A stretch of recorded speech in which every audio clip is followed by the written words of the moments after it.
Okay, here we go. Nice and quiet. Sound speeds, camera rolling. Holding for sound. Last looks. Calling for last looks. And set, and action. I need to swap batteries. You know, making movies is hard. Making movies is hard.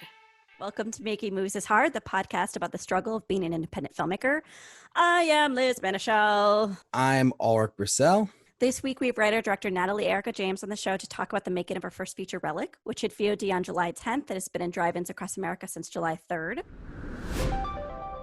Having this feeling of like, oh my God, I've fooled everyone. Like for a solid week of the film, I was like, oh, this is like really happening. And somehow I've convinced everyone that I'm capable of doing this. So Natalie talks to us about how she rose from film school grad, making short films and crewing up just to get by, to directing an internationally released horror film that premiered at Sundance earlier this year. But before we get to Natalie... Listen to me. Television is not the truth. We'll tell you anything you want to hear. We lie like hell. This week, we have an article that really, kind of spoke to me in a kind of a personal way. This isn't something that I just researched for the show.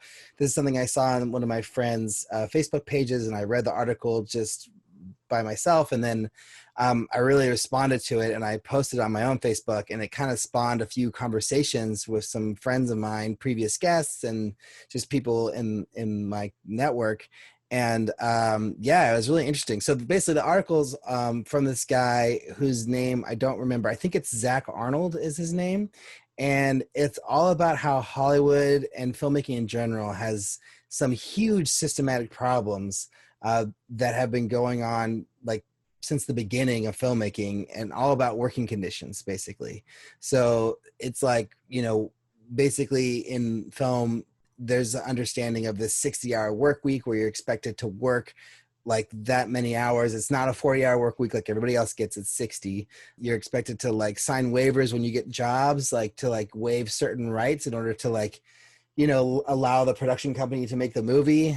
Sometimes it's insurance related. Sometimes there's other things that you're waiving. It just kind of depends. And big companies do this all the time. When you work, I've worked for big companies before, you'll get an NDA and a waiver and a contract and a thing. And you're just expected to sign all these things. And they're they're pages long. And God knows what you're giving up by signing those things, basically.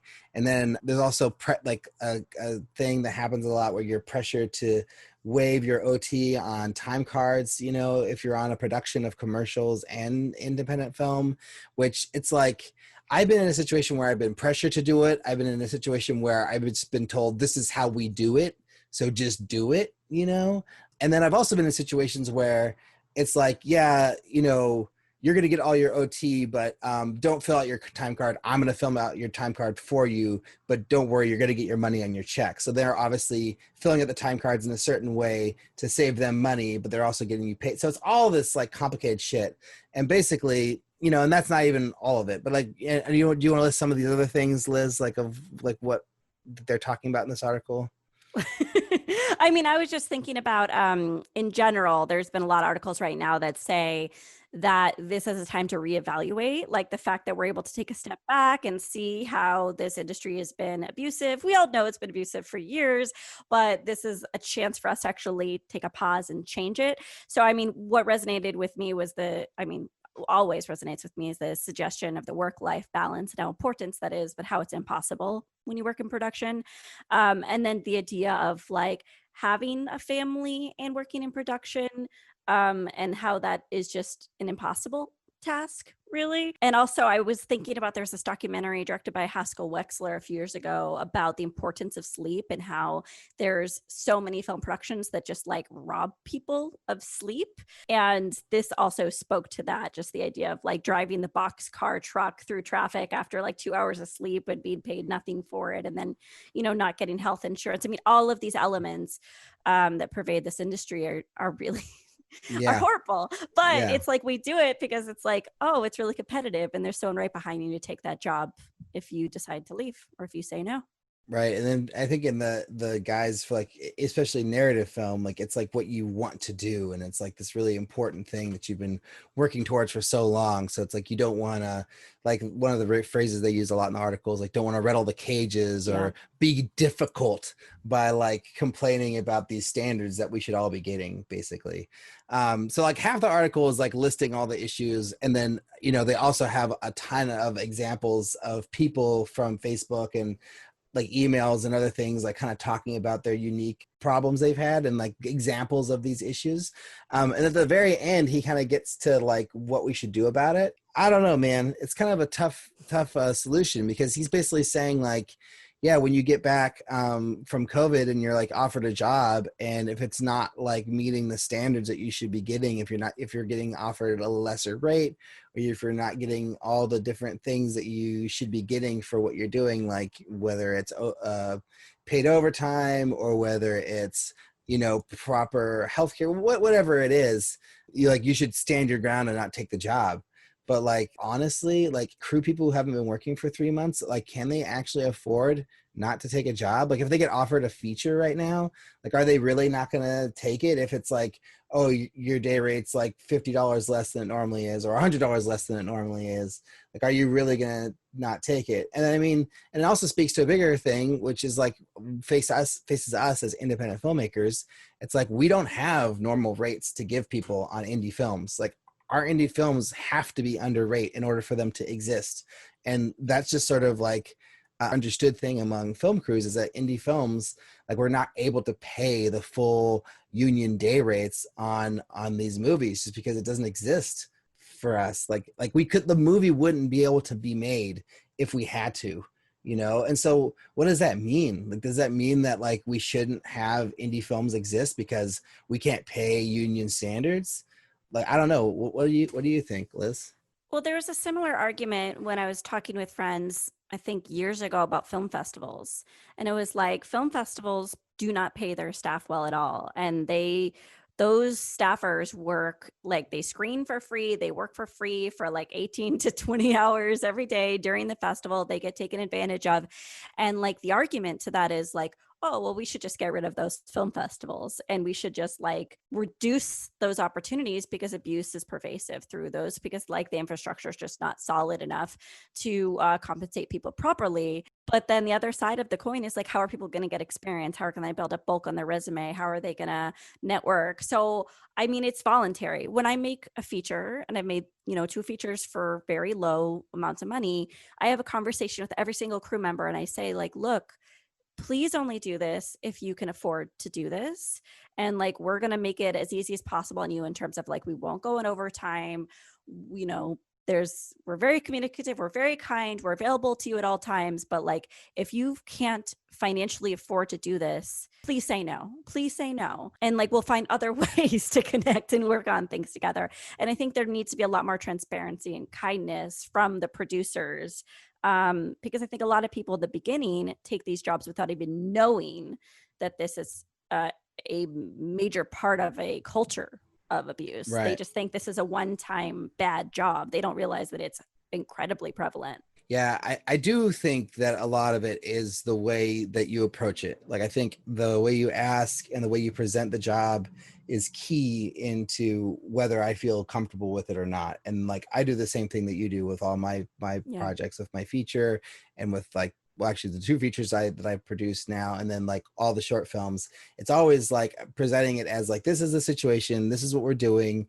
Are you willing to do this? And I know that I want to pay you more. I know I want to give you more things, but we just can't. And this is what we have for this project. Are you into the film? Do you want to join this little film family for whatever, 12 days, 15 days, whatever it is? And that's sort of the way that you present it. And then you treat everybody with respect, and you try to provide the things that they are used to the best you can, like with food and with giving breaks and giving time, to each department to do the things that they need to do. And then, not going over. And then if we do go over, like we went over a little bit on the alternate. I know I make it sound like we went over a lot on my logs, but it wasn't that bad. But we did pay overtime every time we did go over. And people were respectful of that, and they liked the way that we handled it, and I think it was just because there was so much love behind everything we were doing with that movie, and a lot of respect for the crew, which I'm really happy that, like, that's what I was trying to do, and then what I hear back from people is that that's how it was. So it feels good, but but still, like, a lot of the things that they're talking about this article, like, I have done before, not in the way that they talk about it in the article, but like, I have, asked people to waive overtime. I've asked for grace a lot, and, it's never you have to or a pressure. It's always a respectful ask. And we usually do it like well ahead of time if we know that that's the case, so it's not like we don't do it like on set, like, and because that's like, even if you ask them on set, there is a pressure there, Oh, right. Yeah. Just going around and in front of everyone. Yeah, exactly. And calling it out in a big way. So it's always tried to be done as privately and respectfully as possible. So I don't know. I mean, I'm sure I can do better as well in those things, but like my final point on this is, like, I don't think it's the crew that's going to change this. I think it's going to be the production companies and the producers. And I mean, as a producer, I'm one of these people who can make this change, but it's like, at the end of the day, like, do you say, oh, well, this is the budget that we have. It's not enough to make the movie that you want to make. Sorry. We're not going to do it. Like, is that really something that I want to say as a burgeoning producer who's trying to, make a name for myself and, like, get credits under my belt and get more experience? So it's kind of hard. But I do think that we all have to be held accountable, and that it's up to the producers, the production companies, and the higher up the chain you go, those people are going to be the ones to affect change the most, I think. Like, if Sony Pictures, Warner Brothers, those companies are starting to, like, make these changes, I think the trickle down effect will happen better. Yeah, I mean, there's always that story of Won't You Be My Neighbor and Marielle Heller and, like, their French hours that they worked, right? But it did make me think, I know we're winding up, but it did make me think, I felt very appreciative to my producers, because I feel like every project I was a part of, I'm always like, let's go. Can we do it? Can we do it? Is it time? Can we set our dates? Can we go? And I've always had producers who were like, slow down, Liz. We don't have enough money to even, like, bare bones treat people in a, like, halfway decent way. And I do think, like, it's a moment of reflection and reevaluation right now. Like, just like it is, like, people are evaluating their daily commute by working remotely. Like, think of all the smog we're reducing and all the traffic we're reducing. Like, we can actually do something right now. We can pivot, and that's very exciting. So I have my Ulrich optimism instilled in me that, like, we may be able to force change, because we've all tasted what the other side is like right now. Breath catches in my chest until I hear 3 little words. You got mail. This week we have a question from listener Mark Klein. Mark writes, so I've been entering scripts screenplay contests, and I came across a contest that had the following requirements.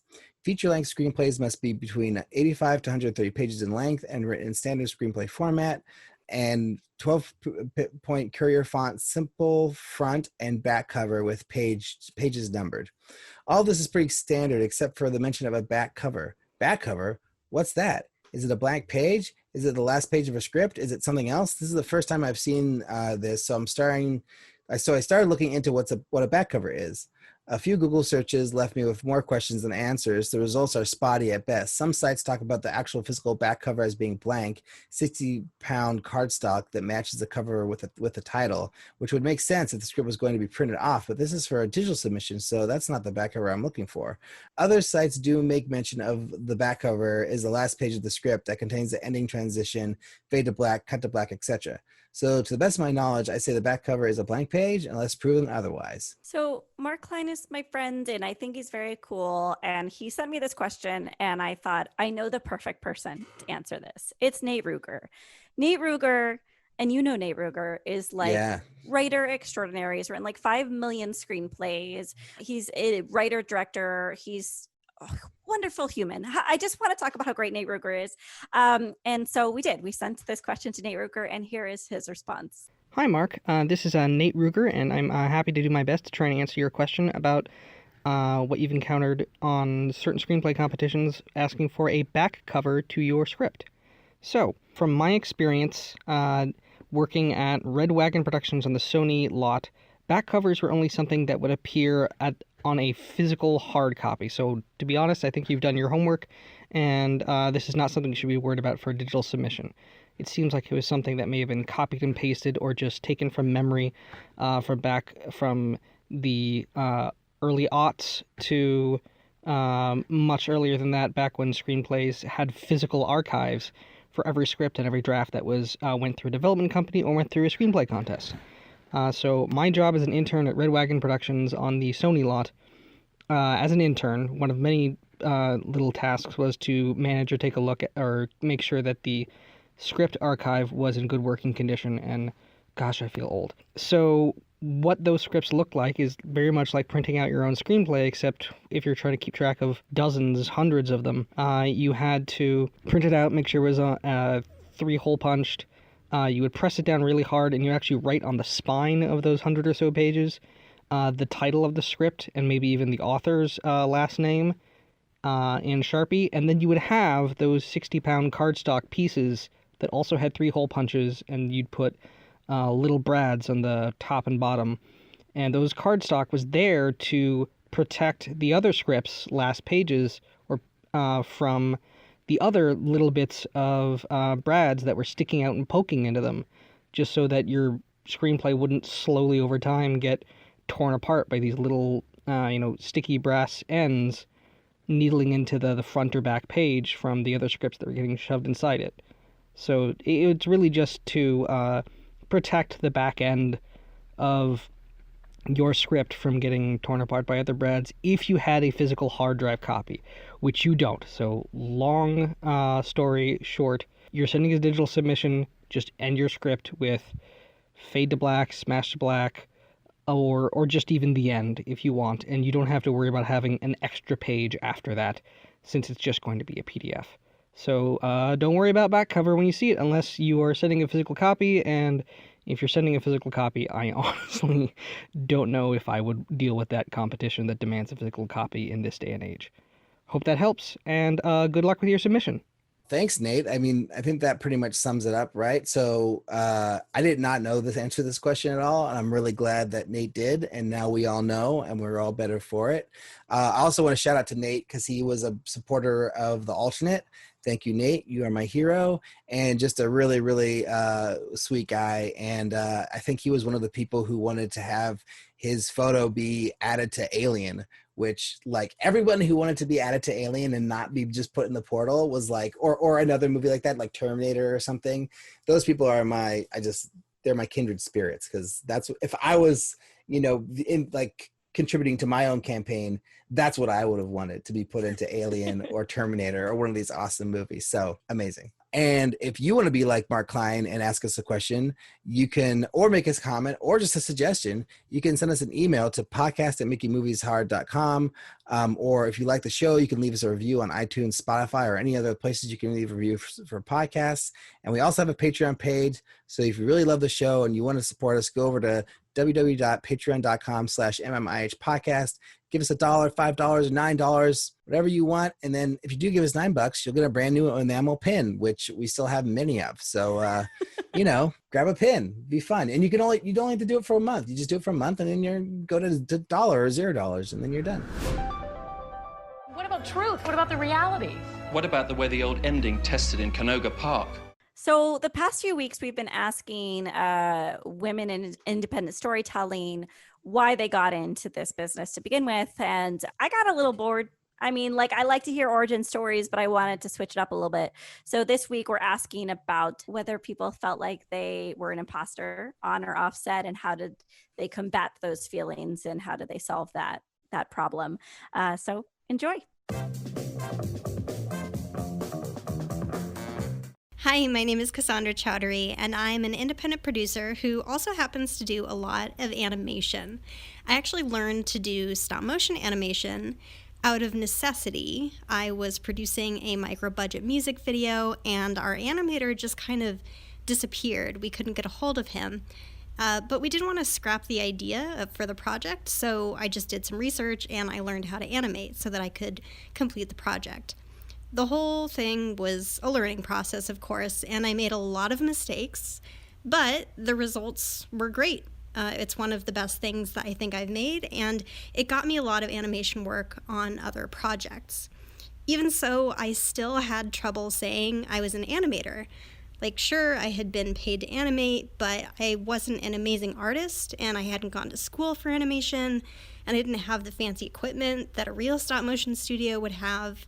So it took years of me animating and seeing my animation play in festivals and on television for me to finally feel comfortable calling myself an animator. And I realized there was no right way to do animation. Just like with so many other disciplines in our industry, you don't have to have the highest quality equipment or the largest crews or the most impressive schooling to do something well. You do what you can with what you have, and you get the job done. And that's what I did.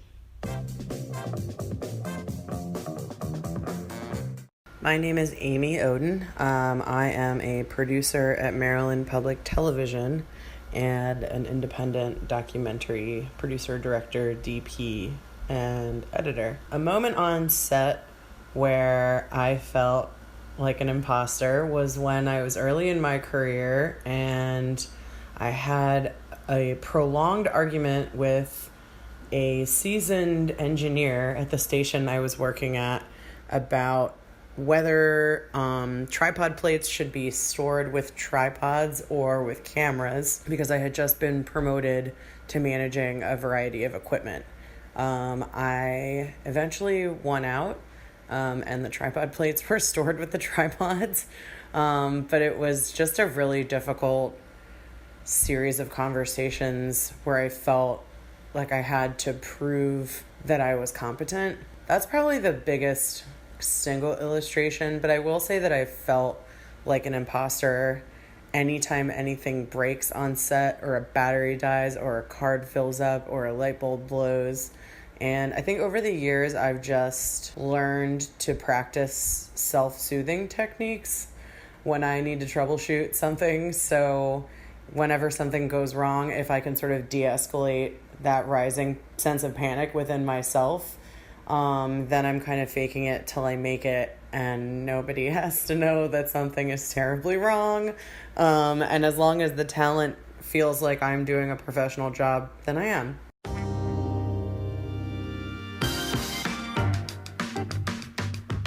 Natalie, we start off with our first 5 questions that Ulrich alluded to. So question 1 is, how many days did you shoot Relic? It was 30 days. Ooh.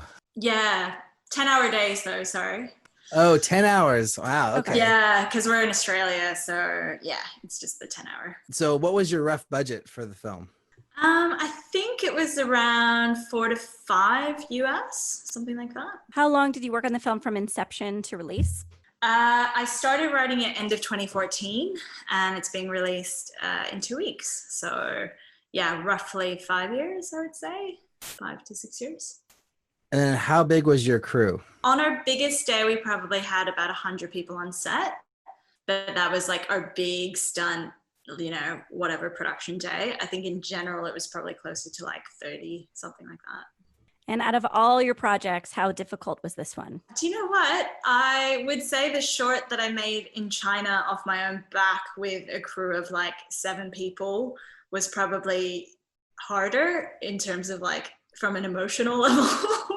Because at least with this film, there's a lot of pressure. It was really challenging, but I had a really great support team. Whereas that was just like making a film out in, a void, it felt like. So that was probably the hardest thing I've done, the short. I want to hear about the short. Can we just ask what was that short was about really quickly? So that was a short I made in my honors year at film school in 2013. And I just really, because I had grown up in China and finished high school there, I had this story about a university student kind of grappling with, I guess, the pressures of, the expectations his family had placed on him for his career ahead. And it kind of all centered around his first time and the performance anxiety he experienced in his first time.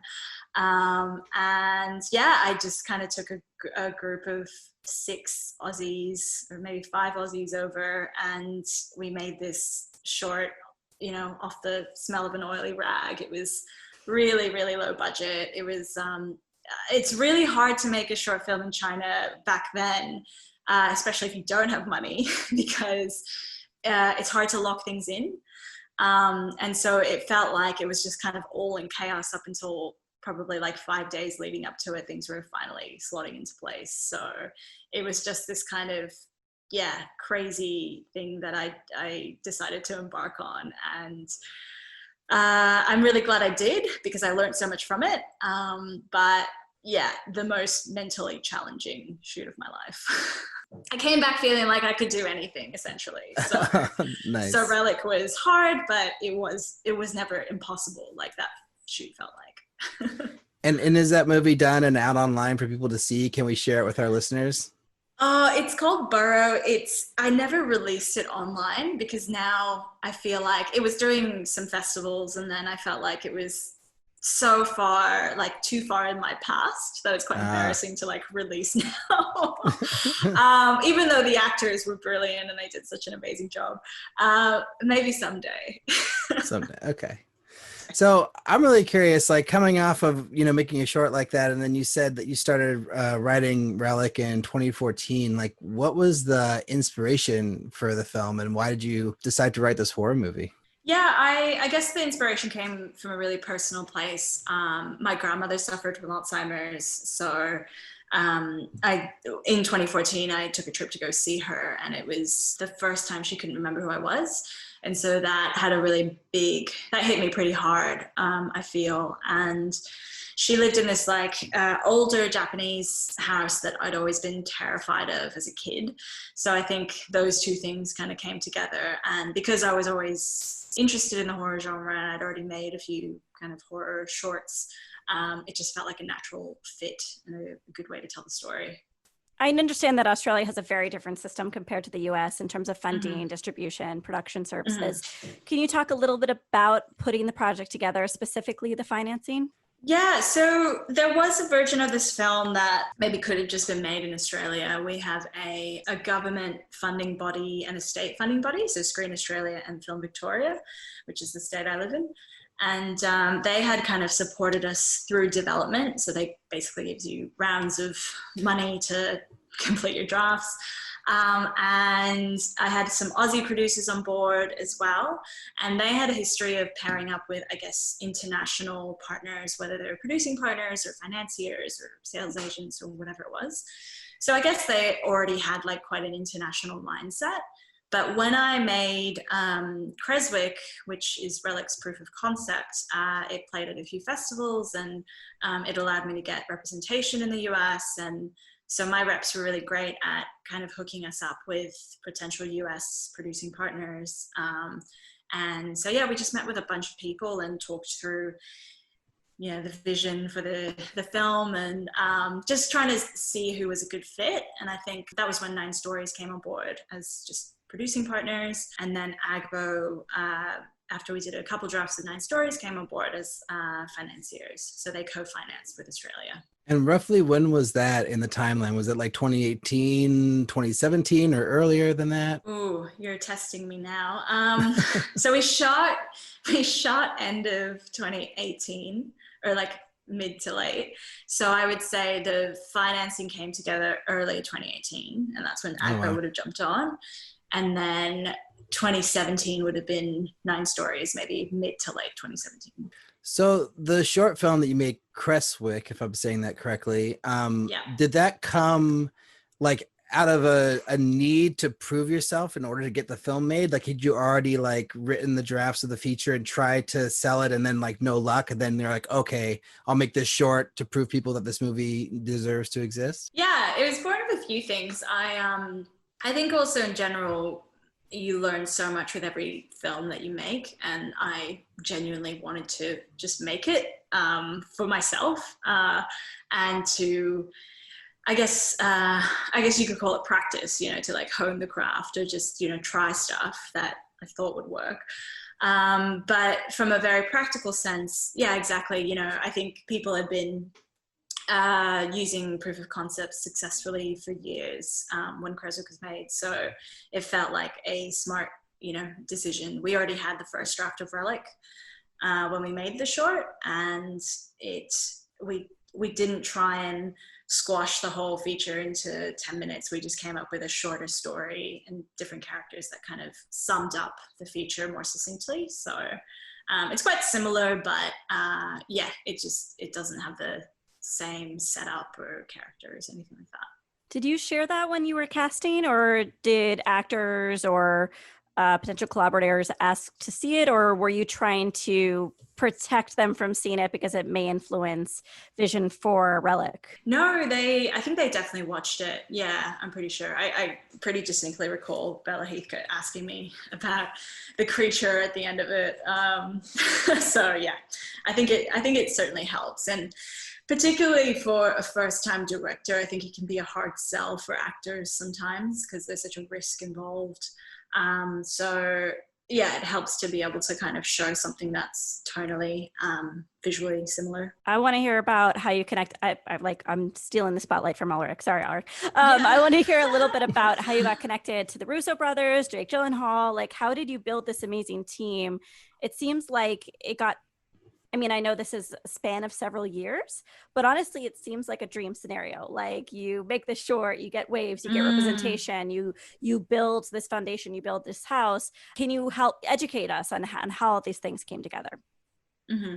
Yeah, I guess I guess when you put it like that, it feels very smooth. And for me as well, you know, I think when you're in the process of it feels like a lot of hard work in the writing. And I also have this thing about always like expecting the worst, but, you know, hoping for the best. So at every turn I was like, oh, this is going to fall through. Like, no worries. Like, whatever, I'll just keep going.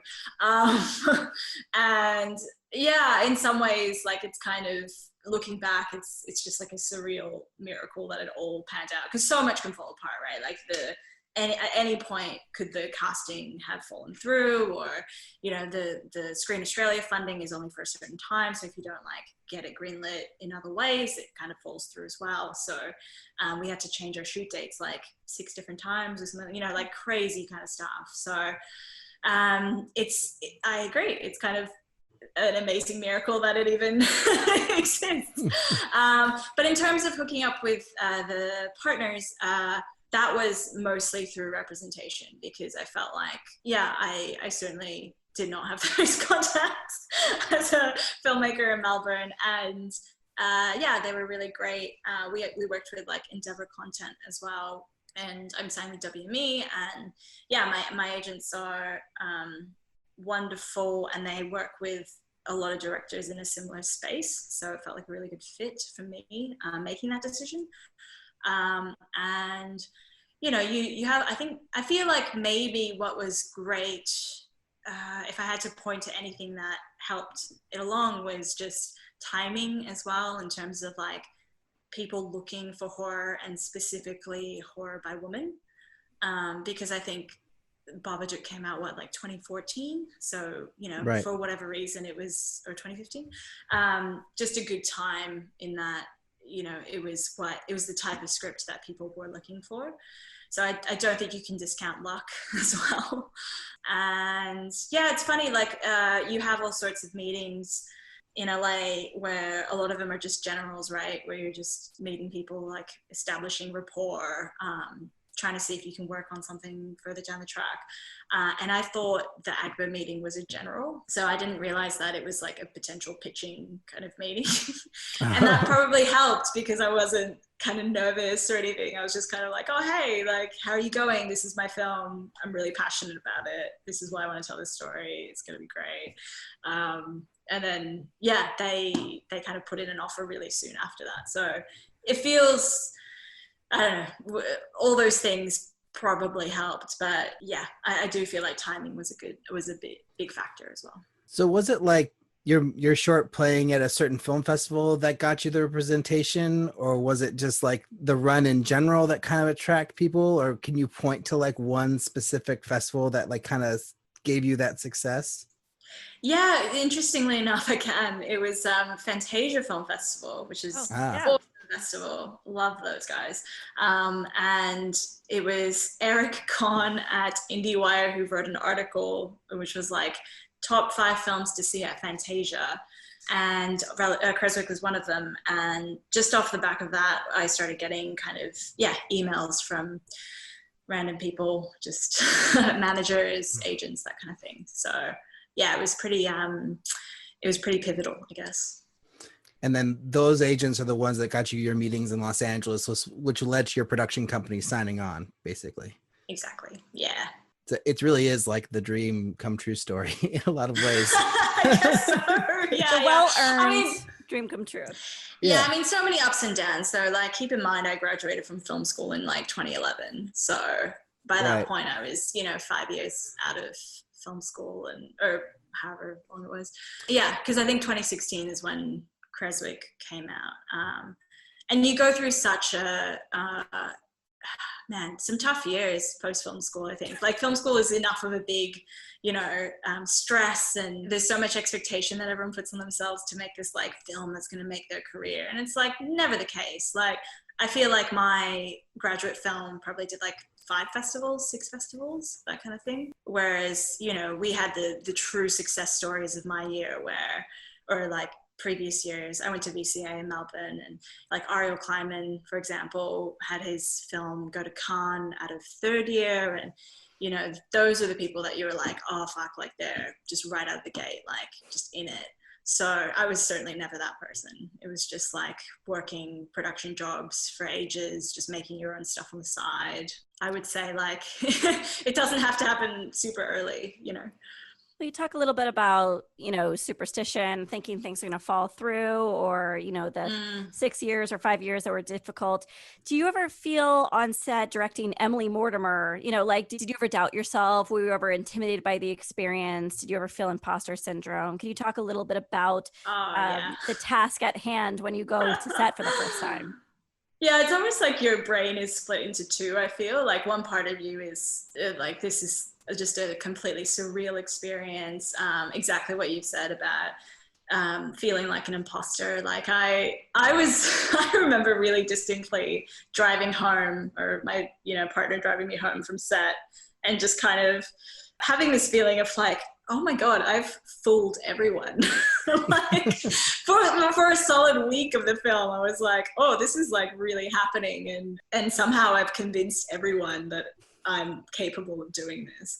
And then the other side of you is kind of just, I guess, in a sense, like kicking into gear with like everything you've prepared for the last, decade of your life. And so it feels really natural and fun. And you're not always like paralyzed by self-doubt or anything, but you certainly have moments where you're like, hang on, is this for real? And when I made the film, I was still like living in a share house, and drove like a bomb of a car, and was somehow having to like drive into like our production set, because I was like 28 when we started filming it 2 years ago. And so, yeah, it was certainly like just surreal to have to go back to like my share house, even though I loved my housemates.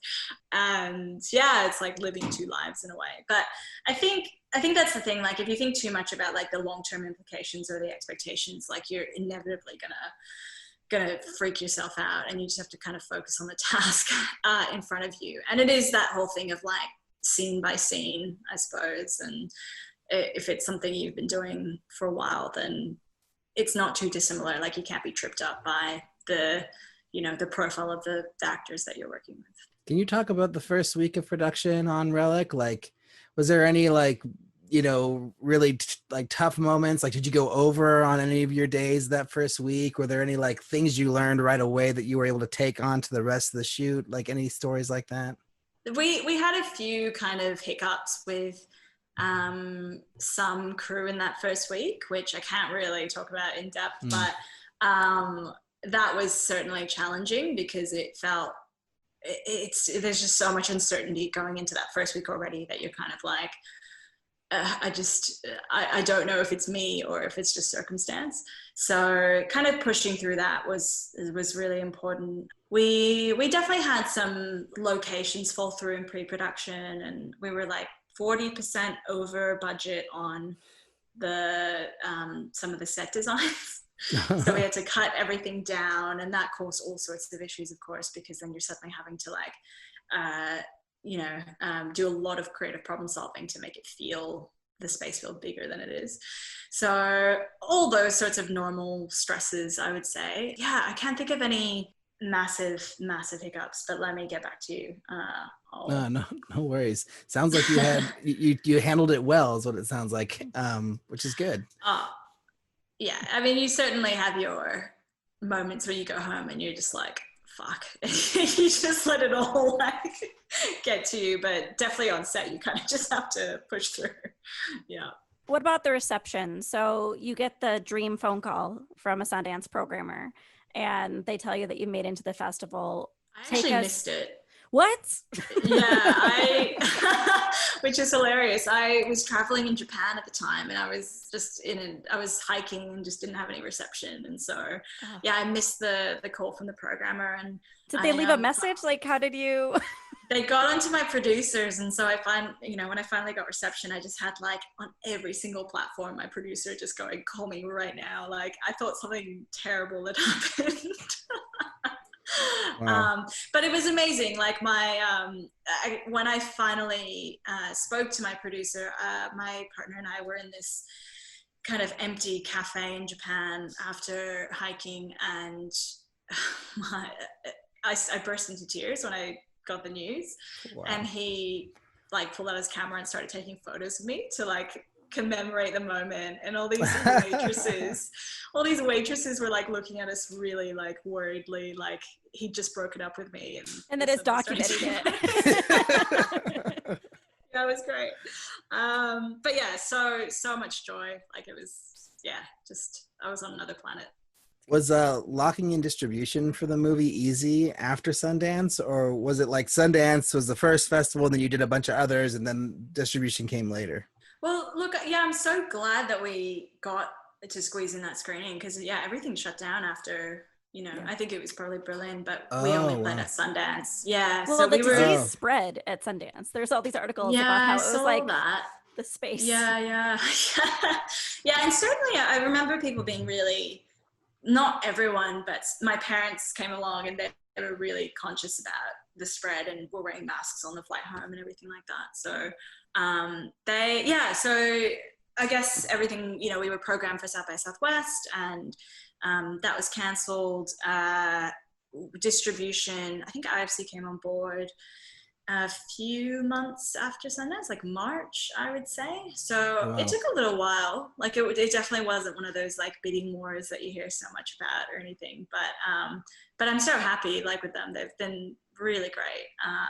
And I love how they've been pushing the whole the drive-in theater thing as well. Oh yeah. I get a real kick out of that. Yeah. So you probably, I'm going to make an assumption that you weren't really involved in the discussions regarding distribution, or did you assert yourself in those spaces? Did your producers allow you, or did you? Or that's such a weird way to phrase it. Like, did they allow you? But did they open the doors, and were you a part of those negotiations? Yeah, I mean, I think not directly in the negotiation element of it, but definitely like kept in the loop throughout in a way that, I admittedly don't have that much experience with that side of the industry, but I'm really keen to learn all that. So I definitely was like across all the emails and all that. But yeah, probably wasn't driving the sale, if that's what you're So what was one of your biggest takeaways from directing Relic? Like after, the 30 days are over and you got into the editing room and you're looking at the footage, like what is one thing that, you'd want to, like if you were to tell like a young filmmaker, like what they should know going into their first feature, like what is that thing, if there is one thing? Yeah, I mean, there's definitely a few things. I just assumed that because it was a feature film, there would be enough time in pre-production. And that everything would be like kind of taken care of in a way. But really, I think films are such a case-by-case scenario, and each one is different. And so in some ways it's okay to take like more ownership of that and kind of drive how much prep your film would need, because producers can only really guess unless you tell them. So that's one element of it, I would say. The other thing would be, like conversely, you know, you don't have to have all the answers like immediately. And I think that's, I think I knew this going into it, so I didn't experience it as much, but I know, you know, having talked to a few other first-time directors, that there's often a sense that you have to prove yourself and that you need to, you know, be able to have the answer to everything, but really you can lean on your HODs and, you know. What's HOD for you? Oh, sorry, heads of department. Oh, okay. You know, and you've hired them for a reason, right? Because they're good at their job and they, you know, it's more about that collaboration. So you certainly have to curate everything that is flying at you, because obviously great ideas can still be wonderful, but still not right for your vision of what the film is. So you have to keep constantly like steering it onto the right path. But at the same time, you don't have to be like an island, you know, in these decisions. Like, I feel like some people can really experience this feeling of the sheer pressure of it and kind of freeze up a bit. Whereas it's better to just go, look, I know we need to get here, but I don't know how. Do you have any suggestions? What can we do? And I think that's just healthier for you, you know, and you don't have to know everything. So I think that's quite valuable.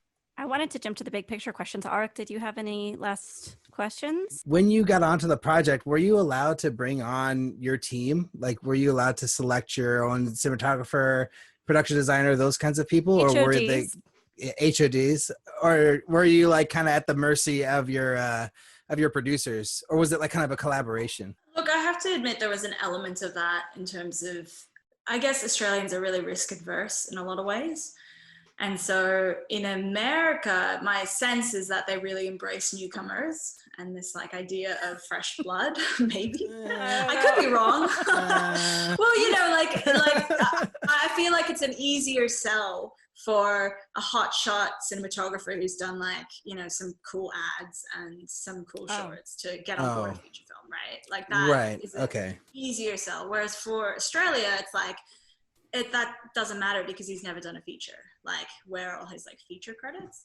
And our industry is so small in comparison too. So really it's like this, I mean, there's a lot of DPs, but like the ones who are making feature films consistently, like there's a really small pool. So I think there was some pressure to go with people who had those kind of baseline credits, which I don't think is always the best for the project and the director, because it's more about like, I feel like there are so many talented, you know, HODs, DOPs out there, but it's more about like how well you can communicate with that person and how well they can take what you're trying to do and like interpret that, right? So, yeah, there was definitely a bit of that. So did you have to work with a new director of photography on the film that you hadn't worked with before because of that reason? No, I ended up working with my DP on Creswick as well. Oh, great. But that's awesome. It took a lot of wrangling. Oh, I see. That's great though, that you charged for it. I love that. Yeah, okay. I mean, I have one more question. I'll just ask it, why not? So I just wanted to hear about your directing style and like how you communicated with actors. Like, did you have a lot of rehearsal, or was it kind of like you just arrived on set and you had to go? And then like Liz asks this question sometimes, like, you know, about, do you talk in like metaphors and in like this like flowery way? Are you very direct? Like, what is your style with actors? So I guess in terms of process, I hesitate to call it like a proper process, but my approach is to have a lot of conversations with the actors in pre-production.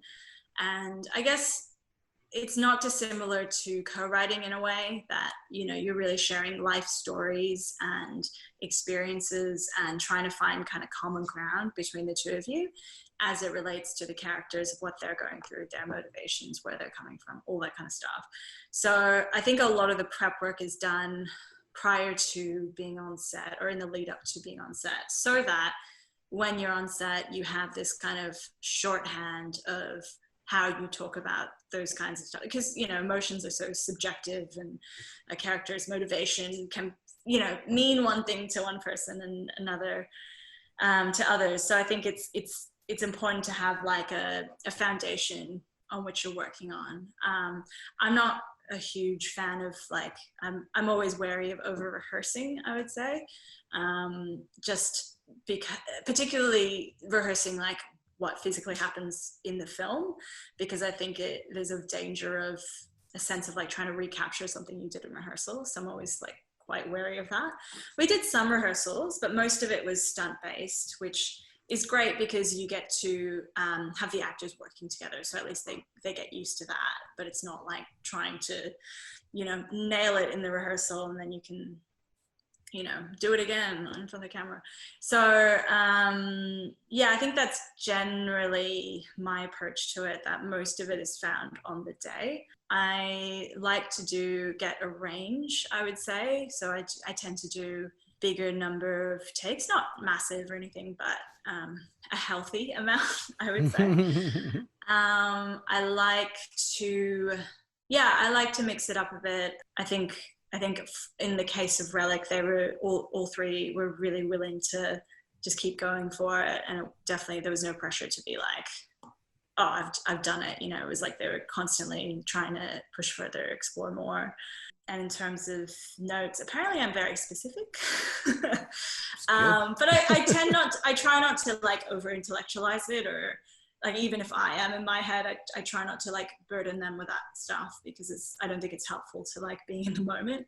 So I tend to focus on, you know, one kind of big picture shift or pivot in the performance that I think could be pushed further. Yeah, apparently, I mean, when we were doing press at Sundance, they said I was very demanding, but I don't think you can know that about yourself. You know, like I never would have said that about myself. But last follow-up, what's a healthy number of takes? Are you talking like 5, 10? Yeah, exactly. So like 5 is a good median number. Okay, that's cool. There you go. There you go. Yeah, that's not bad. That was like my average. Yeah. Right. It depends on the scene, right? If it's really meaty, then you might do like 10, but that's a pretty big scene. Well, I know we're winding down, but you said something that struck me, which is the swapping of life stories with actors. And I realized that this is a personal film for you. Did you have to talk about your grandmother a lot with everyone? Yeah, I think that comes probably just naturally, because that's my personal way into the story. So yeah, I think that it's like a necessity in a way. It would be hard not to, because it's so tied in with why I wrote the film in the first place. It's just interesting. I feel like a lot of directors, they get to kind of put up these walls and then kind of like sit aside and watch the performances and then judge them and demand or whatever. But it sounds like you had to give a lot to yourself, a lot of yourself too.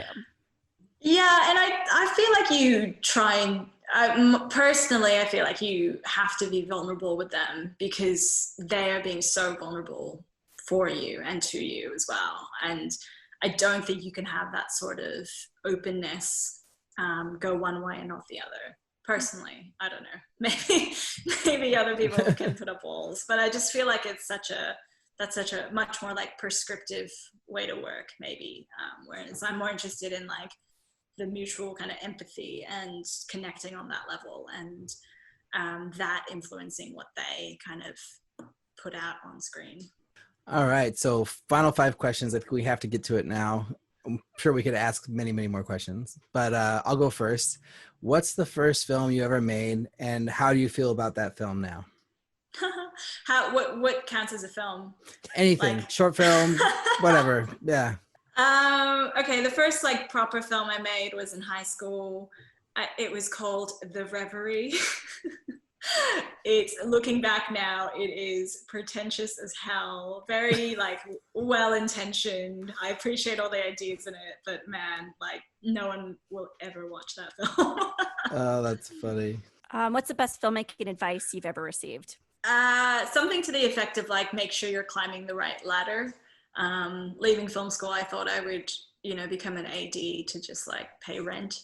But then my lecturer kind of said to me, do you still want to be a director? And if you do, you should direct. And so making sure that you're still creating things if you want to be a director. And do you have a goal as a filmmaker? Yeah, I mean, just to keep working on, stories that have something to say and are really like deeply personal and that I'm really passionate about. I think if I can make that a sustainable career, that would be my goal. Yeah. As a guilty pleasure, I would love to do like an epic one day. I think that would be pretty cool. If you could go back in time, what's the piece of advice you would give yourself? Probably something along the lines of always look at like what comes out of like the successes that come out of your failures, I think, because you do have to go through so much rejection in this industry, and that can really get you down, and you just have to see each kind of seemingly step backwards as I guess an opportunity. And then lastly, is making movies hard? Fuck yeah. Yeah, it's pretty hard, hey? It's hard. It's also like the tenacity required to get to the point of even making the film is hard as well. So I would say in general, it's hard. Yeah, but such a joy as well, right? So where can people find you, and where can they check out Relic?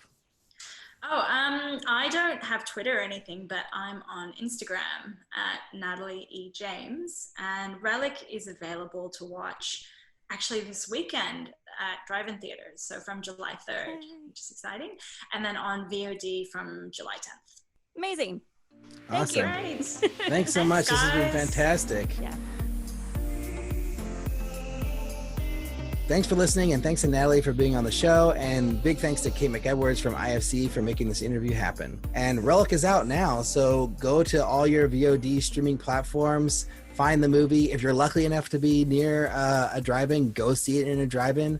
I actually, I saw like an hour of this movie, and then my link expired because I ran out of time before the interview, and I was going to finish it, and now I can't. So I'm going to rent it because it was really, really good. And I'm going to force my wife to watch it with me because, she doesn't always like horror movies. But this is a really good one. And it's not that scary. I mean, it is creepy all the way through, and there are some scary moments, but I think she can handle it. You can check out our website at makingmoviesishard.com, where you can find the links to the things we talked about in this episode. If you want to get in contact with us, you can send an email to podcast@makingmoviesishard.com, or you can find us on Twitter, Facebook, and Instagram at MMIH Podcast. I am RB on Twitter and Instagram, and Liz. I now have an Instagram, Liz Manischel Film on Instagram, and Liz Manischel on Twitter. And please, if you like the show, tell a friend, spread the word. You can also leave a review on iTunes or Stitcher, or comment on Spotify. Those are all great things. And finally, thanks to our producers, Greg Holdsman and Joshua Sterling Bragg, editor Allison Stoney, and the whole Bloodstream Media team for making this episode possible. And we will talk to you guys next week.